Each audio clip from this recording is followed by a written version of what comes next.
ঋষি ব্যানার্জির সাথে উজির সিঁদুর দান সম্পন্ন হওয়ার পরই ফিরে এলো নিশা। আর এসে কি বলল বিস্তারিত জানতে ভিডিও লাইক দিয়ে দেখতে থাকুন জোয়ার ভাটা ধারাবাহিক। আগামী পর্বে দেখা যায় উজি বারবার ভাবতে থাকে, দিদি তুই কোথায়? এখনই তো সিঁদুর দান, কিন্তু এইদিকে নিশা এসে পৌঁছায় না। ঋষি বাড়ির জির সাথে সিঁদুর দান সম্পন্ন হয়ে যায় উজি। বিয়ের পর উজি মনে মনে ভাবতে থাকে, এটা তুই কেন করলি দিদি, আমায় কেন ঠকালি? আর তখনই হস্তান্তর হয়ে বিশ্বস্ত অবস্থায় ফিরে আসে নিশা।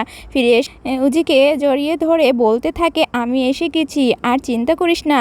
তখনই উজির দিকে তাকিয়ে দেখে উজির স্মৃতিতে সিঁদুর, আর এটা দেখে নিশা বুঝতে পারে যায় সে দেরি করে ফেলেছে। ম্যানেজের সাথে অলরেডি উজির বিয়েটা হয়ে গিয়েছে। এটা দেখে অবাক হয়ে যায় নিশা, আর মনে মনে ভাবতে থাকে, এটা আমি কি করে ফেললাম? উজির দিকে তাকিয়ে নিশা বলে, আমি কি বড্ড বেশি বাড়াবাড়ি করে ফেললাম নাকি বোন? আর উজির ছলছল দৃষ্টিতে নিশার দিকে তাকিয়ে থাকে, আর বাড়ির সকলেই নিশার এমন অবস্থা দেখে অবাক হয়ে নিশার দিকে তাকিয়ে থাকে। পরবর্তী আপডেট পেতে ভিডিওটিতে লাইক সাবস্ক্রাইব করে পাশে থাকুন বন্ধুরা।